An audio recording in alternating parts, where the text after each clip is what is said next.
we'll see where that takes us on Saturday against Rutgers, but we want to be playing our best football here down the stretch, and that's a big part of what we've been focusing on.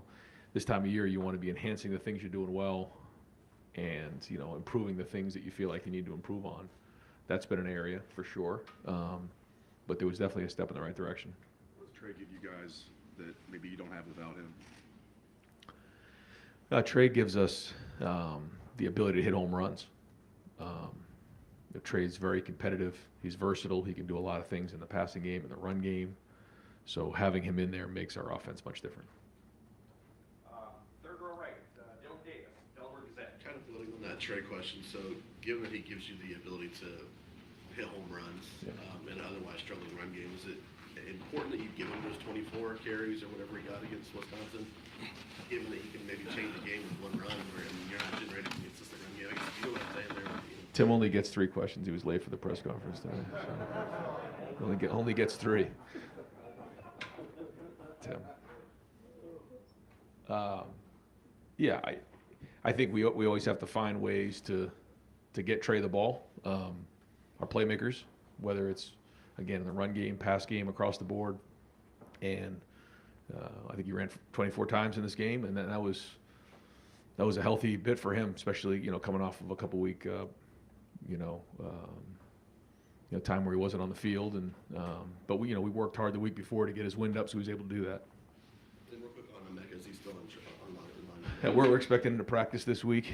He was available for the game on Saturday. We just didn't feel like he was quite where he needed to be, and had a bunch of guys step up for him, but looking for a full day of work here today, and then a full week, and then going in. We want him to be full go. But he was ready, and he's working hard. He's a tremendous young man. I mean, just the attitude he's had, that he wants to get on the field, and he's forced others to pull him back, and that's the attitude you want to have. And that is a great sign for your team when guys are just fighting to get back on the field, and he's one of them.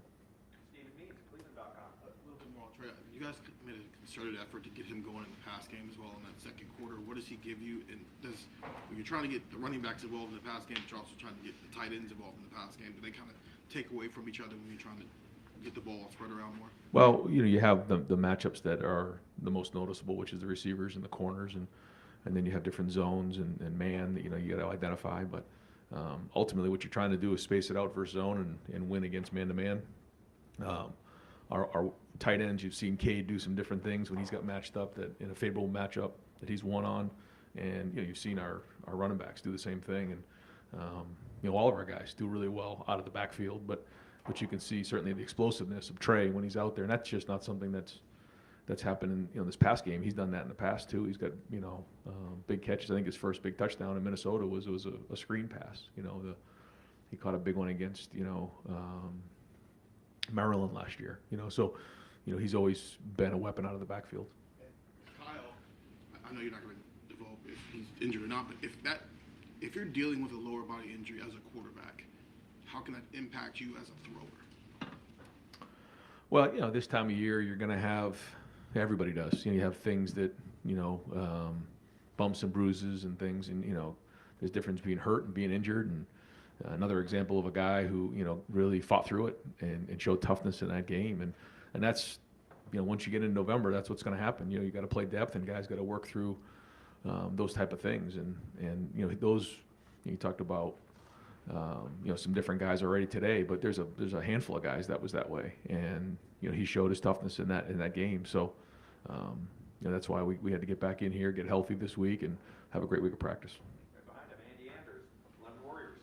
Yeah, you talk about this run that you're going to go on here in November. It's something you brought up since the end of the Wisconsin game. Just what have you learned through your first few years as a head coach about November, maybe that's different that you've taken and you can now apply to these late season runs? Well, I just think the biggest thing is every week there's issues that you have to address, and like you said, you learn every year different things. You learn so much. You have to take a self-assessment after every season and figure out the things that you did well and the things you got to improve on, the things you learned, and you got to get them fixed. And I think, as you look at this season, we've said we want to play our best football in November because, that's where the biggest games are. So it's been a constant build. That's been the message. But along the way, you got to win every game. So what does that mean? After a game and you win, you have to identify the issues because they're there, whether you win or lose, and get them fixed so that when you get down the road, you're at full capacity. Tony Gervin, Buckeye Huddle. Ryan, with respect to the injury policy, what's the timeline on Devin, if you can update anything there? Again, it's hard for me to talk specifics, but, we're expecting Devin to practice today. In what capacity, we'll see. But, we're going to see him out there today. And then what are you missing when you don't have a Mecca? Mecca is a warrior. He's productive. He's tough. He's a great leader. He does a lot of things for us. That being said, I think Xavier Johnson has done a really nice job stepping in. I feel like Julian has stepped up in other ways, not just in the passing game. And certainly Marvin has done a great job. Cade, the guys have stepped up when he hasn't been out there. But, having him back does open up a lot of different things for us. And, it's well documented, his production since he's been here. And, again, when we have all of our guys out there, we're full of capacity, then, we're the most dangerous. But that doesn't mean we haven't got a bunch of guys that stepped up and they've kind of found different roles and you could see a little bit of that kind of showing itself on Saturday night. Rob Aller, Dispatch. Ryan, how did Kyle grade out? He had some, really good snaps. He, if you were grading whatever number of plays, there was a lot of pluses there. The thing that's hard about a quarterback is, one play can ruin your whole day. And there were some critical errors in there that hurt us, and he knows that. So, nobody's, more critical of himself than he is, and but there were still a lot of good things out there as well. So we got to, eliminate the things that, can hurt the team, and certainly the turnovers are a big part of that. I mean this more as explanation than excuse. Mhm. But is there, I don't know if you golf. I do. Is there such a thing as just having a bad day? Have you run into that? Are guys allowed to just not be feeling it that day? No, and I think it's a mindset. You're not allowed to have a bad day at Ohio State, any of us. That's just the way it goes. So I say all the time, on your bad days, you have to at least be average, at the very least, if not better than that. On your average days, you got to be really good. On your good days, you got to be great. And I think playing quarterback is similar to playing golf. What I mean by that is each individual play, each individual shot is affected by the last play or the last shot because of where you are situationally, but has nothing to do with anything. The only thing that matters is that singular play. But, if you hit the ball in the water on the 18th hole, you can ruin the whole 4 days of golf in the PGA. Well, it's the same thing playing quarterback. And so I tell those guys all the time that they should play golf because sometimes you have to manage the round. Some days, maybe your swing isn't where it needs to be, and you have to figure out how to manage that round. You got to keep the ball in the fairway, maybe put your driver in the bag. When it's feeling good, pull it out and hit it right down the middle. There's a lot of parallels there, and I think you see a lot of quarterbacks who play golf. There's some of that goes on, and so I have suggested in the offseason for those guys to play a little golf. I think it makes sense, but yeah, to answer your question, there's how many 80 some odd shots or 70 shots depending how good you are at golf, and each shot is its own individual shot. It's the same thing when you're playing quarterback. Each play is its own individual play, and you have to play that play. You can't let the last one have an impact on what you do on the next one. You preach that to them. In the off season, yeah, we talk about that. Yeah, just and even now, you can't let what happened in the last play because there's a lot of variables, and if you're sitting there letting that play hurt you on the next one, then now you're really hurting the team. So I think if you were looking at the positives there in the second half, Kyle was able to move on and really even have a voice there in the last drive telling me if we turn this into a 2-score game, we put these guys away. And so that was all positive there, that he was able to move on from that because some guys struggle with that. They can't quite get over what just happened. And all of a sudden, one bad play makes a bad day, and now you're in trouble. So I thought that was good in terms of his resilience. Andy Baxter, Letterman Row. Ryan, Kate's over 0 targets on Saturday. Is that a non-negotiable for him in terms of getting in the ball, or is that just the nature of the tight end position that sometimes goes? Wasn't for the lack of trying. There was several plays that we designed that didn't go his way. Sometimes that does happen, but he played a great game. He was battling through that whole entire game, and he he's another warrior there now. I mean, just unbelievable captain, great player, and we're always going to try and find ways to get him the ball. What's the tight end depth beneath him and Davey right now for you guys? Yeah, G. Scott is the 2 right now, and then after that, some inexperience. So, going to work a bunch of guys this week and possibly get them in the game so that as we head into the home stretch here, guys have some game experience. You've seen us use different guys in that spot. We've been in 10 personnel. We've been in personnel. We bring Luke Montgomery into the game to be an extra tight end. So we have a couple different options there, but we'd like to build that depth as well. Far right, Adam King, WBNS. Did you see anything from Kyle after Saturday that maybe you hadn't seen from him yet? I mean, obviously it didn't go the way he wanted in the locker room between the game and now. How does he handle it, and do you see anything that surprised you? Well, I think when you have a couple bad drives, you kind of get your almost back up against the wall, and you got to respond. And I thought he did, so I think that was a positive. And he did get banged up in that game and fought through it, and then showed leadership down the stretch. So, always trying to identify the things that we got to get better at, but the things that we need to improve on for sure. But there was some encouraging things in terms of his response to what happened.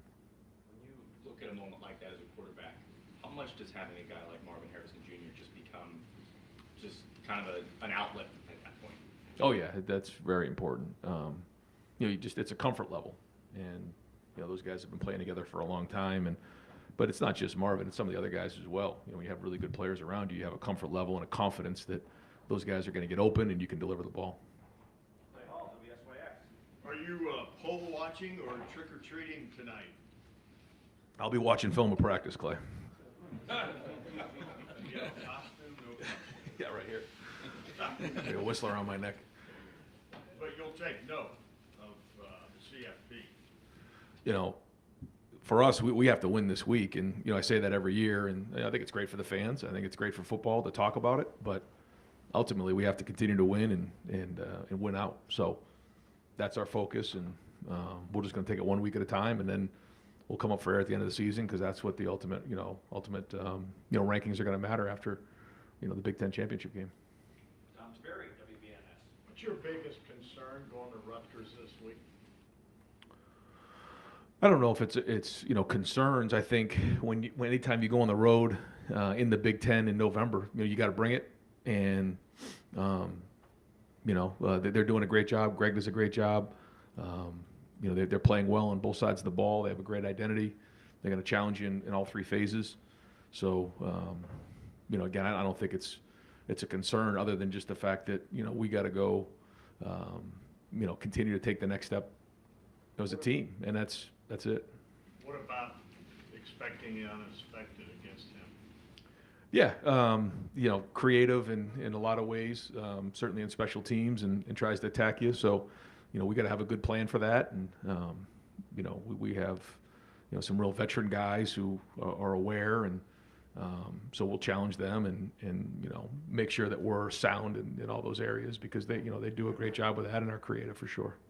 Far left, Jared Smalley, WCMH. Hey Ryan, obviously with Greg being back at Rutgers, they're going to play good defense, and they are.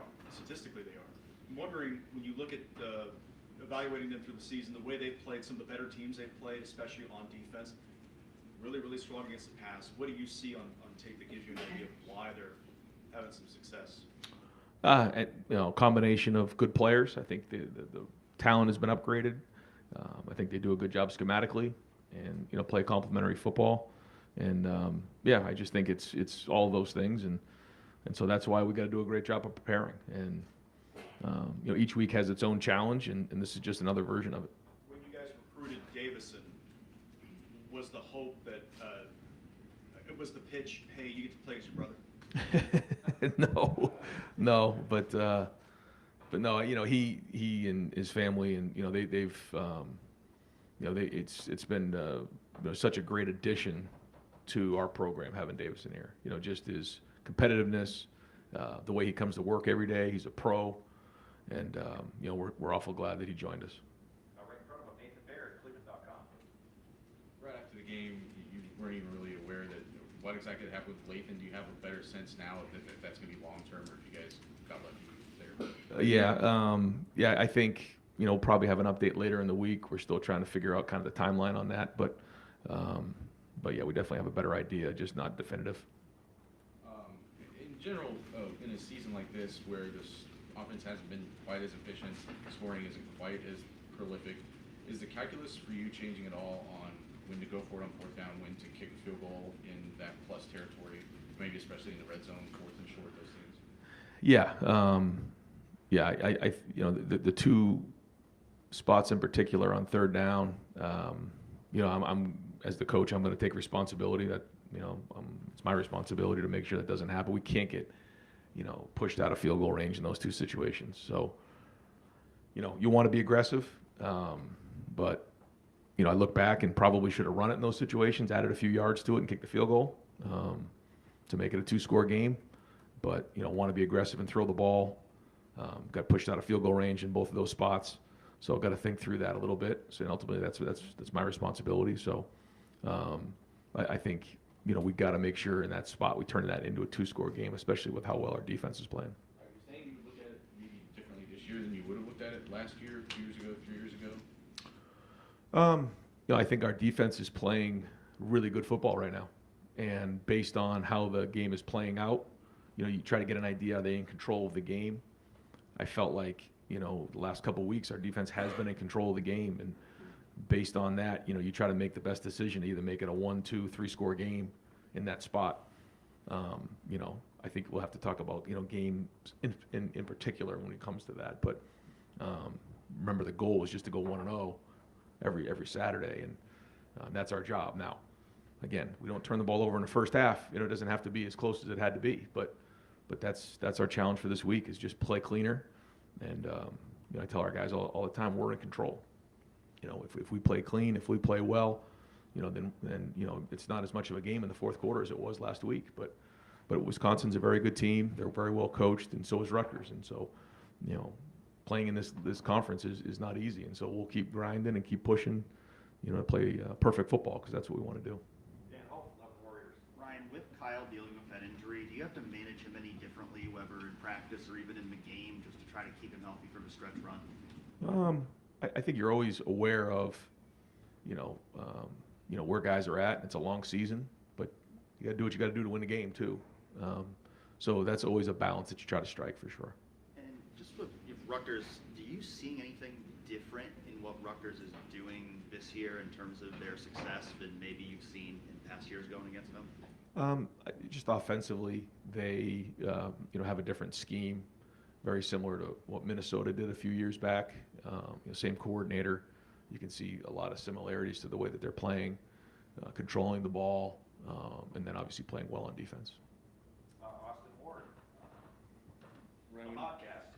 when you got late in the third quarter and Kyle wasn't putting any weight on that left ankle, you had a little bit of a layoff there between the quarters. What were the conversations like, if you had any, with Kyle before he went and got on the exercise bike? Did you think maybe about putting Tristan in to finish that game? What was going on the sideline there? He's trying to get feedback on, you know, what exactly is going on, you know, where are we at, what can we do, what can't we do, you know, are you 100% or you're not, just get rolled up, those type of things, and then you do, you know, you make the decision on where you're going next. But he said, look, I'm going to be fine, don't worry about me, I'm good. And so, again, just showed a lot of toughness there. I'm not suggesting it was a right or wrong decision. I'm just wondering how it played out, because you talked about Emeka fighting to want to go play, and Kyle didn't look like he was at his full effectiveness. Like, how much does that weigh in the back of your mind that he wants to do it, but maybe that wouldn't have been the best thing on Saturday? You won the game. I'm not Sure. arguing about the result. Well, I think what you do is you try to determine what gives the team the best chance to win, you know, in that moment, but also moving forward. And you try to identify it the best you can and make the best decision you can. I actually thought, you know, Kyle in the second half, other than a couple plays, played much better than he did in the first half. So, you know, that was encouraging. If we saw something that was just, radical out there that, then you make the decision based on that. But we felt like where he was at, he could still function and made some good throws. Pat Murphy, 24/7 Sports. Ryan, when Justin was first starting, you talked a lot about throwing the ball away. Same with CJ. Obviously, that was a topic with Kyle this past weekend. How much conversation have you guys had about that? It just doesn't seem to have come up in these settings as much. How much have you guys talked about it individually? Yeah, you talk about it all the time. You just, where is, why are we calling the play? What's the design of the play? When it plays out like that, trust your feet, trust your eyes. When it doesn't play out like that, where is your outlet? Where's the ball going? What's your plan? And then when it really breaks down, what's your plan there? Because you really can't come up with all the scenarios that may happen, right? The second play of the game, the ball's down by his ankles. He doesn't quite see the read. Like how do you can't get out in front of all these different things. Zero pressure on a certain situation. All those types of things. And so we just always talk about having a plan and constantly going through what may happen on this play. And so, for the most part, I feel like, he's done a good job of that, but there's certainly some things that we learned coming out of this past week that, I know he's going to want to get better at this week. And then, same thing on my end, making sure that, as coaches, we're putting him and I'm putting him in the best position to be successful. And so, we all have to look at that and make sure we're doing the right thing.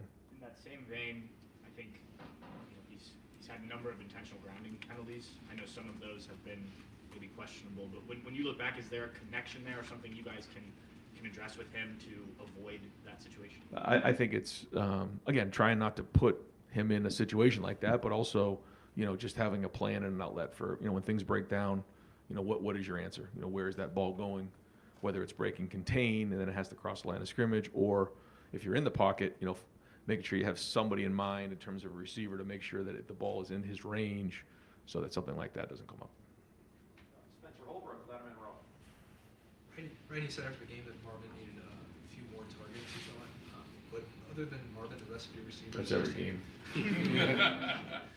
But receivers not named Marvin only had 4 targets. Is that not enough? And what do you have to do to get Julian and Carnell? And I'm sure it's going to change when Mecca comes back. You get those guys more involved. Yeah. Just try to continually find different ways to get guys open and, keep pushing the envelope on it. I think it's week to week. And we ran the ball. I forget how many times we ran the ball in this game, but we ran it a bunch as well, and we got a little bit of rhythm going in the run game. So, maybe didn't have as many opportunities for those guys, and there were a couple intentional groundings and things like that maybe were designed for certain guys that didn't show up. But no, we're going to try to spread the ball around the best we can. Bill Rabinowitz, Columbus Dispatch. Yeah, second play of the game, you referenced the low snap. On that play, the 3 interior linemen ended up blocking one guy that allowed the blitzer go free. I'm sure in the 8th game of the year, that's not something you want to see. I mean, you said there's progress in the offensive line. Is there enough progress, and where does it stand? Well, that play in particular, the guy who blitzed was hot, and the play was designed to block the 2 guys off the edge, and Kyle didn't quite see him coming. So, he said once his eyes went down, he couldn't see him. If his eyes were up, he would have seen that was a pressure, and the ball would have gone to Trey. And we had 2 blockers out in front of him, and probably would have been an explosive play. Didn't happen. Those are the things that we just have to clean up. Second play of the game, it's like you just pound your fist in the ground because it didn't quite happen. Why? Well, the snap was a little bit low, didn't quite see it. So the line was sliding to the right on that play. So that was everything about that was exactly how we designed it, other than the ball didn't go to Trey. So I thought the blocking on the perimeter was excellent. I thought Josh Simmons did the right thing. I think in that moment he has to block the most dangerous guy. He felt like the defensive end was the most dangerous guy. The linebacker came from depth. So I thought he made the right decision there. Sometimes linemen will get nervous and say, well, I gotta squeeze inside and let the defensive end go. He didn't. He really did a nice job. The line was sliding to the right there. You can see the end drop. We were hot in that situation and didn't quite execute it. So that play in particular, we got to execute better. I thought the design was right. Everything was being executed. We just didn't get it there. So between Carson and Kyle, we just got to get that right. But just to answer your question overall, yeah, every play you could look at and try to, identify, where the faults are, and there's enough to go around. There's there's some good things for sure, and some things we got to get better at. But I just think overall, when you look at how we blocked in this game, certainly in the run game, there was a lot of progress. Some things in the pass game, we certainly have to get better at. Do you have an update on Mayan? Yeah, I do actually. Yeah, mine's actually going to be out for the year. So, feel really, bad for mine that, he's not going to be able to play. Had a procedure done, and so, they let us know that he's going to be out for the season. So, Mayan's done a lot of great things for us, and, that's a big hit for that room and for our team. But, the good news is we have some good depth in that room, and Tony's done a good job of building it. Had a procedure or will have a procedure? Yeah, he had a procedure done. Yeah, it was. Yep. No, different. Yeah. So. Right next door, Joey Kaufman, Columbus Dispatch. Ron, any idea on I think he still has eligibility left too, and any idea what his future will be? No, I don't think that's been really. I think I'm sure that he's considering what his next steps are here, but I think it's also new. He's still trying to just focus on his rehab, and then we'll kind of address that as we get closer to the end of the season. Other thing, Lorenzo Styles is at the 4-game mark. He's appeared in 4 He's got games, 3. Yeah. But what's any what the plan is for him this year? Because I guess He's got one more game to play in. The plan is for him to play in one more game, and then kind of go from there. So we just felt like if we needed him and there was an emergency that we were going to put him in the game. Other than that, we were going to try to hold this year for him to learn the position, get better, play in those 4 games, and then keep that red shirt. Right next door, Tim May, on 3, Letterman Road. Thank you, Jerry. Sorry about being late, by the way. Number one, is there a knack to running an end around, jet, whatever you want to call it? And does it look like Xavier Johnson, looking for the cut up? I think it's key there. Yeah. And look like that's coming on for him. Do you agree with that? What do you see there that's promising? Because that kind of developing more into a weapon. Yeah, he's he can run all of our run plays. You've seen him run counter last year. You've seen him run the stretch play inside zone, stretch from the offset.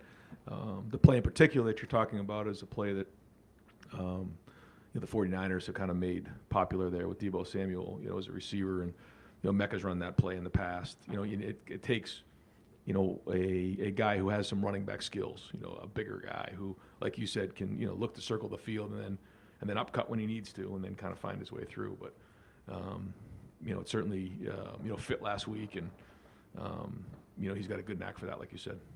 And as you look around the country, Debo Sweeney kind of went off on a caller, like on his college show last night or night before last, whatever. But the pressure he's feeling, can you explain the pressure that you're feeling right now with an unbeaten team, probably ranked 1 or 2 or 3 in the college football playoff rankings tonight, et cetera? And you're sitting there answering questions mostly about stuff that could be better. You understand? What does that pressure feel like internally for you?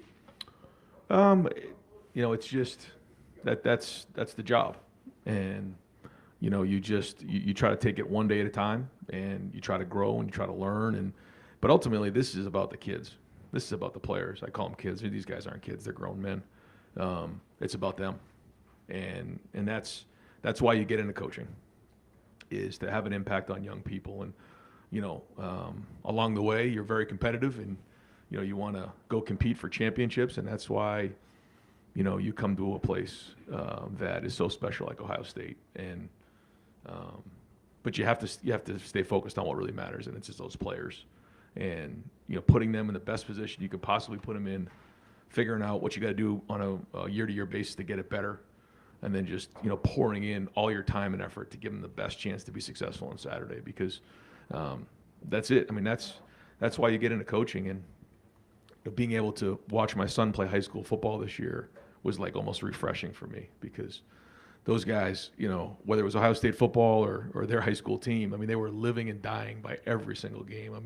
When they win, it's dinner at Roosters, and everybody still got the eye paint on their eyes, and the girls are around and everybody's feeling good. And when they lose, it's like the world comes to an end. And that's why you get into coaching, and there's a lot of things that come with it. I get it. But the focus has to be on that. And when you think about that, there is no pressure. Were you doing stands or the sidelines? You're going, what was that call? No comment on that. No comment. I asked you a little bit about this on Saturday night, but following up, is there a sense that this running game is coming along? I mean, what like y'all kept knocking at the door until it opened the other night.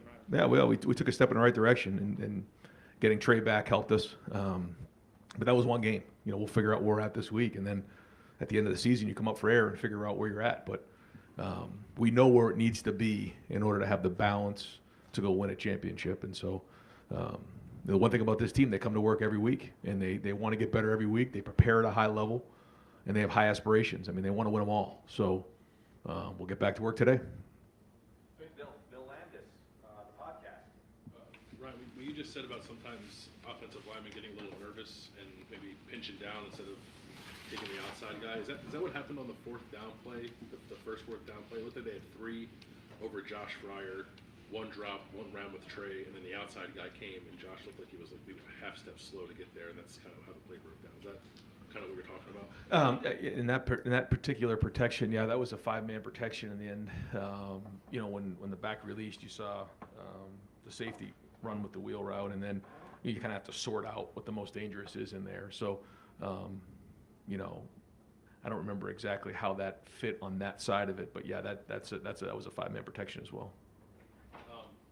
For any, developing quarterback, not Kyle specifically, anyone you work with, what is the balance between wanting to play fast, react quickly, and make quick reads, but not allow yourself to get sped up in a way that impacts your mechanics and perhaps your accuracy? Yeah, it's one of the things that I talk about all the time with those guys is finding the speed of the game. And you can be a second too slow, you can be a second too fast, or even a half a second on both ends. And the best way to do that and to find the speed of the game is your feet. And that's where your feet have to translate in practice to the game. And, I think when you watch Kyle's feet, when his feet are underneath him, he's trusting his eyes and he's trusting his feet, that's when he's playing his best football. So that'll continue to be the message. You mentioned feet a lot with Kyle, and it appears that one of his feet are injured. Is it hard to be consistent with that when you're not 100% with that kind of part of your body? I don't know. I mean, there's, this time of year, there's going to be a lot of things that come up, and, it's just kind of the way it goes. But I say it all the time, and Coach Mick says it all the time, nobody cares. We got to go win games. So that's the mentality our entire team has. And then right next door, we'll wrap it up with Doug Lamorese, Kings of Columbus. Right, you talked about this a little bit. You guys are averaging like 33 points a game offensively this year, only giving up 10. Most of your tenure, you guys are scoring in the mid-40s, but the last several years you're giving up points in the 20s. Just what's the process of, it's a little bit of a different game. You talked about it some, but just what's it been like for you guys understanding what this team is and then how that may or may not affect decision-making, how you coach it, stuff you do during a game? Yeah, well, I think the goal is always to score as many points as you can on offense. So that hasn't changed.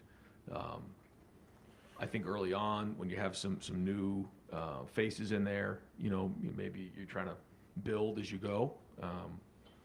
But then when you find yourself in, we've been in some top 10 matchup games and top 25 matchup games where, you got to do everything you possibly can to win those games. And then, we're looking to continue to build as we go. If we take care of the football and are more efficient, then maybe we are in the 40s here. And so what's happened in the past has happened in the past. So let's get ourselves into the 40s here in the month of November. That's the goal. But, I'm talking about the offense. But as a whole, when the defense is controlling the game, we're going to make sure that we win the game. You can't all of a sudden get selfish or, or out in front of yourself because, all it takes is a couple bad plays and, you're right back into it again and you put the team at risk. So we're not going to do that, but we are going to continue to fight to be the best offense in the country.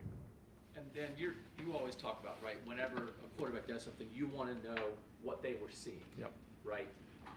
The first pick with Kyle, what was that conversation like? And just, 8 games into this season, in terms of your quarterback seeing the game and just decision-making in general, where is he there? Yeah, I think the feedback that I'm getting is really accurate on what's happening on the play. I certainly know he wants that first one back, and he would tell you that as well. But then there was other things that, or other times where, when you ask a question, early on, you'd ask what was seen, and you'd get a different. He's seeing it great.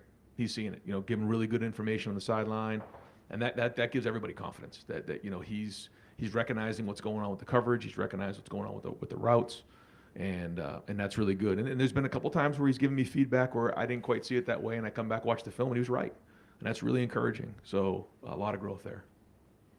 Coach, thank you very Thanks, much. guys.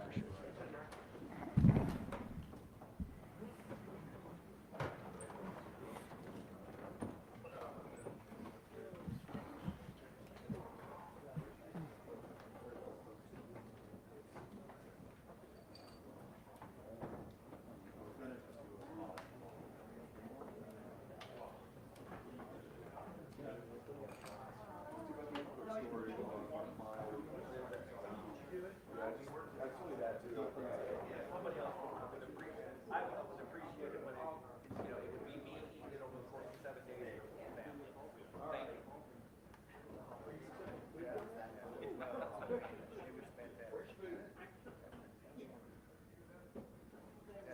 fantastic. Andrew, did I miss you? You have your hand raised? Okay.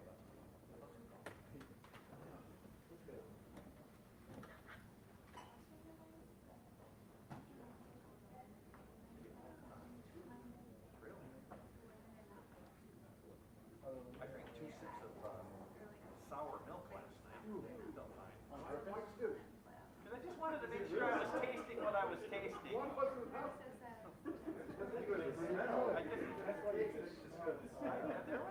there was a smell to it, but it was the last of the milk, and I just really wanted milk. Well, the good news is, no matter how spoiled you think the milk is, it actually won't have any harmful bacteria, because that's the pasteurization. Oh, he goes to Wisconsin. Oh, here. The wrapping milk.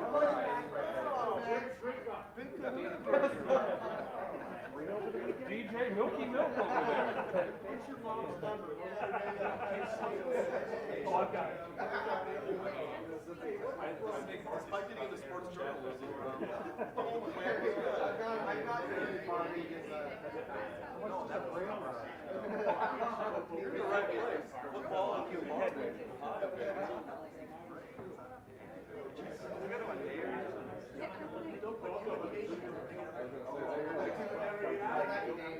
Love your side move, right? Yeah. Side hustle, he's broken over for giving advice.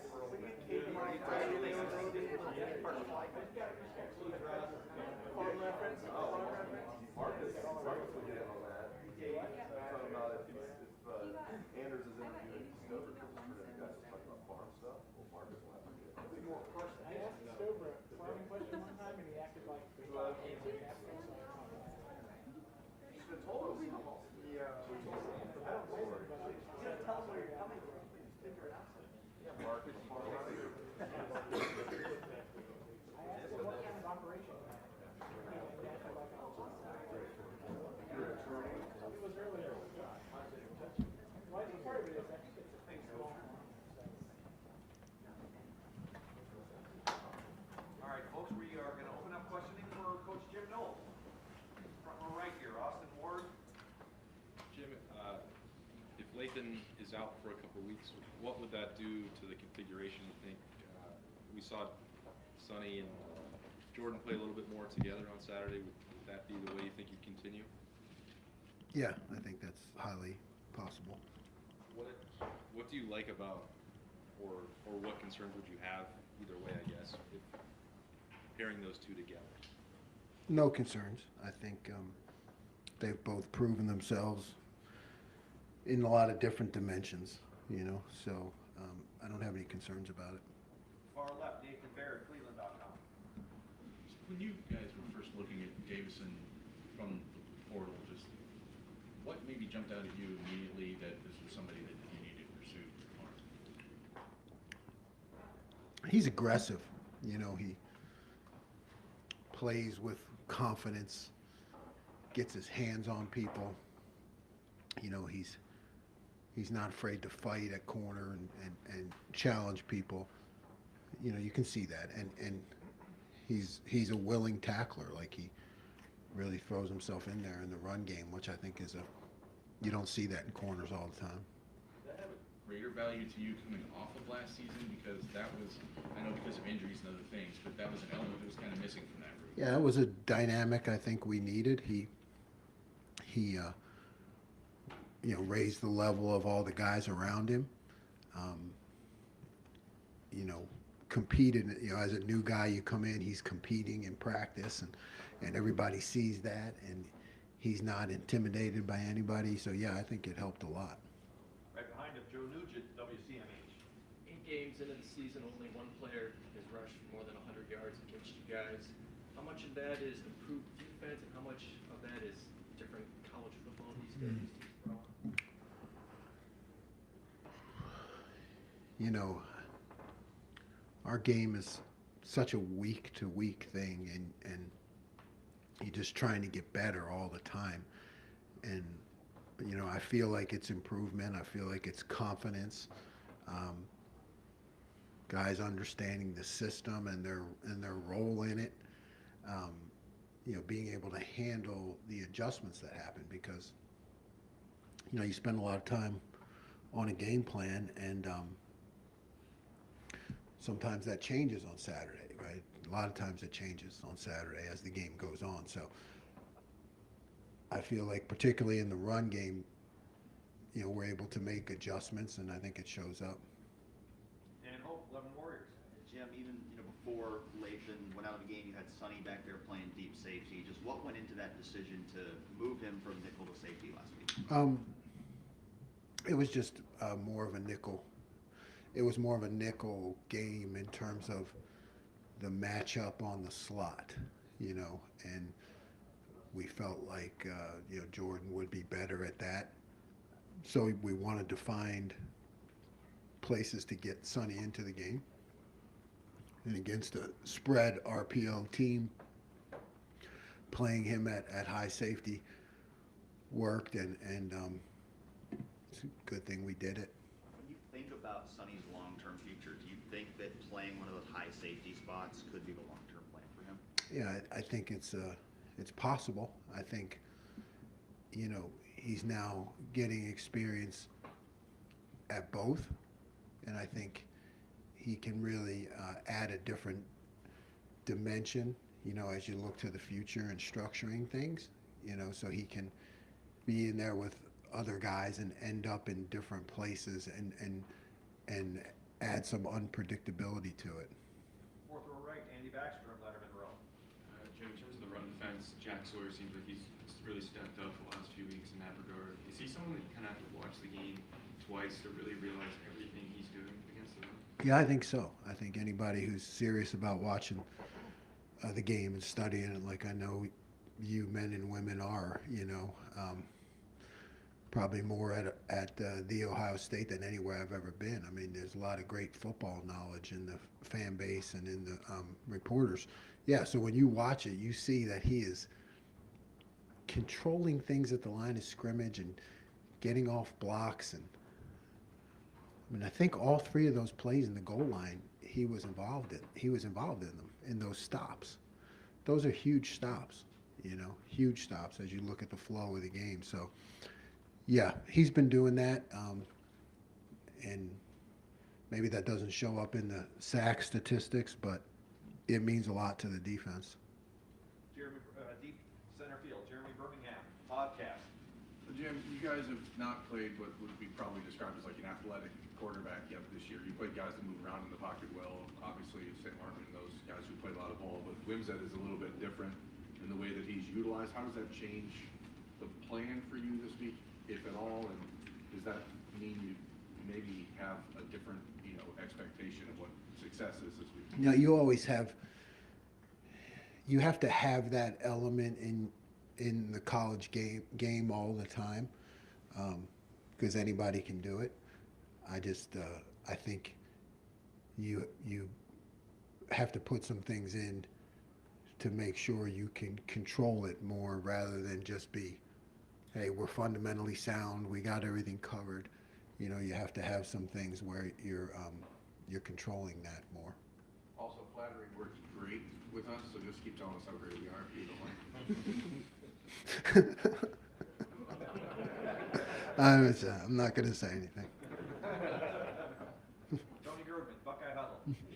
Jim, losing Lathan for however long, how does that change the nickel situation because Sonny's no longer there? Is Jermaine a guy that could maybe give some depth there, or is he strictly an outside guy? What is Jordan going to be there the entire time? Like, how is all of this going to work in your mind and in practice? Yeah, I mean, it changes. It changes. I don't know that it would necessarily be Jermaine. You know, he's a true freshman, so you don't want to overload him with those responsibilities. But there are other corners, you know, that you know, where he can go to a corner and other guys can move inside who have more experience. Far right, Adam King, WBNS. Coach, I know you're not one to celebrate in the middle of the season, but is there any part of you that in the defense that has to appreciate what you guys have done so far to be able to kind of further grow? To say, hey, look, this is where we wanted to be. Now we're going into November. Let's finish it off. Yeah, I mean, there's no time for celebration, but you know, we have a whole category that we call, you know, I say get better, and the defense, they say every day. And then I say things we're doing well and things we need to get better at. So it's all, and then we go through. So yeah, you're highlighting those things that you're doing well, and then you're fixing the things that you can get better at. It's just a constant process. But I think when you have more good things, it's better. You know, it's the praise, correct. Praise, correct. You know, it's my college professor Ken Blanchard, 1 Minute Manager, right? That you praise, correct, instead of, you know, maybe other times it's correct, praise, you know. So, I mean, you know, when you have more of the positives to highlight, it just, I think it helps everybody. Sorry about that, Coach. Tim Main, on 3, 11 in a row. Yeah, with that, in that vein, you're sitting up in the press box. It seems like everybody has one good drive again. You know what I mean? I mean, wow. Thanks, Tim. What's Thanks. going through your? But you know what I'm talking about. But what's going through your brain as that's happening, and then y'all quickly have fixed things. I mean, Yeah. you know, we've talked about that before Yeah. What is going through? Okay, they got me there. You know what I mean? What is the? Yeah, and that's, you're right. That happens. I don't like it, you know. So you're just constantly trying to learn. Like the whole process of a game is really, as my job is to not celebrate the good plays or get too down about the bad ones, right? You're just trying to process it and fix, or you know. So yeah, and we've been able to adjust. So I think that's just, again, it's a good part of having guys who've been around in year 2. I think you can adjust quicker. And another quickie. You've been around the game for a long time. You played it and stuff. I played Division 68 though. Yeah, it was. Doesn't matter, you play. Yeah. Bottom line is, do you ever sit there and marvel at fellas who have the, I don't know, the audacity or the determination to just give it up and play this game at the level it has to be played at from a physical standpoint of, you know, like JT Tuimoloau getting back in there after taking that little shot or whatever it was, you know, I don't know. I guess what goes into a defensive player's mindset that makes him play full speed, knowing the consequences? Yeah, there's a toughness, obviously, that goes along with our sport, and then when you play defense, I think there's just an extra. You know, we always talk about, you know,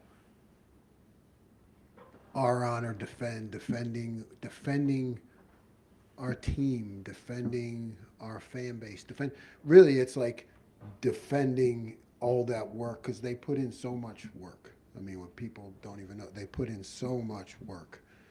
And you say what you want, but these guys work 365 days a year. So then you get these limited number of games, and really, I think the extra toughness for them comes from the brotherhood, and it's like, hey, we put all this work in. Now it's our job to defend it, you know. So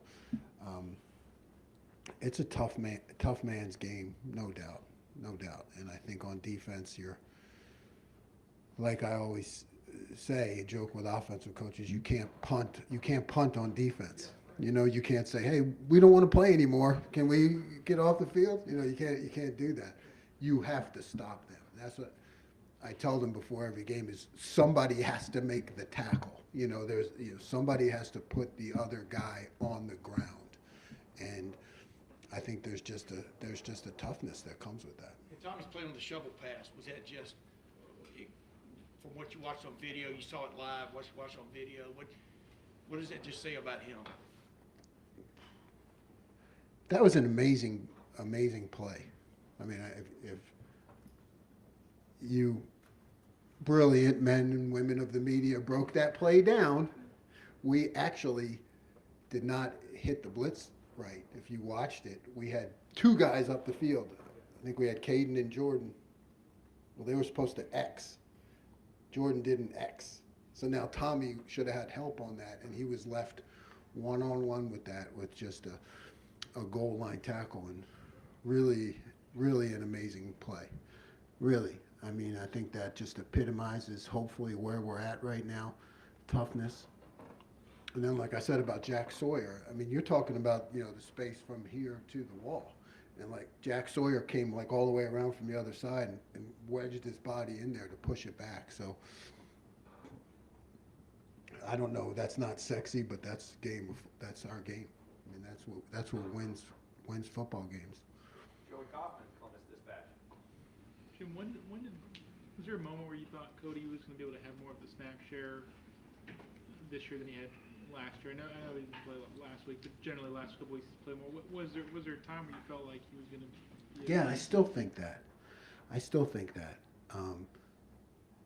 Sometimes you get like, sometimes like every time we put him in there, it was a 3 and out, you know, and then all of a sudden you look at the end of the game and he doesn't have as many snaps as you want, you know, and it just kind of works out that way when you start to put him in series. But I still believe that he's going to get more snaps, and he deserves it, and he's done a really good job. Best thing he provides for you guys? He is, you know, he's really like a Mike linebacker at will, and he really kind of sees the field the same way Tommy does, and you know, he thinks a lot like I do. Like he and Tommy, they understand how I think and why I'm calling things, you know. So he's like really an extra quarterback out there for us. Right next door, Bill Rabinowitz, Columbus Dispatch. How well has Lathan been playing? Lathan's been much improved. His eyes, you know, any issues he's had in the past, we, you know, call it eye discipline, just like seeing too much, and he's really started to, like, you know, I call it see a little to see a lot. Like, you know, a lot of times at that safety position, you have to see just this, because that right there will tell you everything else that's going on. So yeah, he had really been improved. Yeah. Wisconsin quarterback Locke got you on a quarterback draw. That was the biggest run play of the game. Thanks, Bill. You're welcome. I'm sure it surprised you because he's not really a runner. Wimsatt is. So how much of a challenge is he going to be? Yeah, definitely a challenge. And they're a team that likes to really control the ball, you know. So you got to be very, very aware of that. You're right. That one was, you know, when we review explosive plays, we have a category called defend explosives, right? I say defend explosives. They say 5 or less undefeated, you know. So 5 or less explosive plays, we're going to win every game. But then I have to put them up there, and I have to talk about why they happened. So when that one came up, I had to say, okay, that's on me. You know, they say that was my call was not good for that play. You know, but with the guy we're facing this week, you have to be very aware of it. W.A. Maurice, Kings of Columbus. Cameron Martinez was in for a handful of snaps last game. I guess the dime look, the fourth covered. How do you? I mean, we know sub packages are part of the deal, but just what's the process of when you decide to go to a look like that? When you decide to maybe stick with? Yeah, it's all matchups. You know, it's all matchups. Trying to get the right matchups. Cam's been a guy who, you know, hasn't been healthy. We're just trying to work him back in. We think he can help us in those situations when the offense puts a lot of speed on the field. And we talked about this a lot early in the season, but just the conversations you have with your defense now, maybe compared to a year ago, you know, and in the spring and in the offseason, you were talking about like just that next level, that second year. Can you just describe a little bit like how they are maybe different right now compared to year one? Yeah, I don't know that the conversations are different.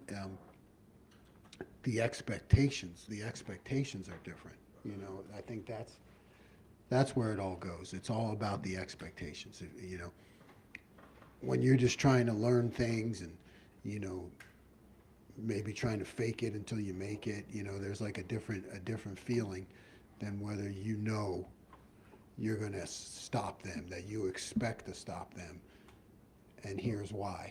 You know, so I just think the expectations are a lot different. And we'll wrap it up with Bill Landis, the podcast. Jim, the second down run stop that Hero made in the fourth quarter, I was surprised to kind of see him out there. I don't know if you were, but have you seen that coming for him? Like, that was a 7-point game. They're kind of near midfield, and a redshirt freshman who's hardly ever played makes a pretty big play there. That was a really good play. I'm glad you saw that. And yeah, we had been seeing that with Hero. Hero's been a guy that's been showing up in inside drill, and he's been, you know, we've been working him in a lot in practice. And yeah, I was really pleased with that play. That was a good play. I mean, you know, he beat the block and made the tackle. I mean, that's a big deal. And our defensive tackles have been doing that a lot more this year.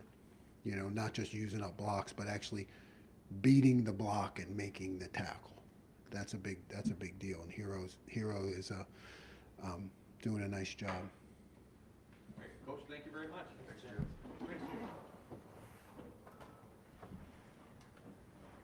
All right, folks, let's wrap it up and get out of here, and then you can be on the indoor field too.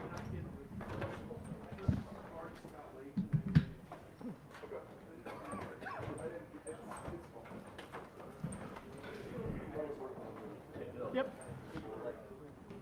All right, so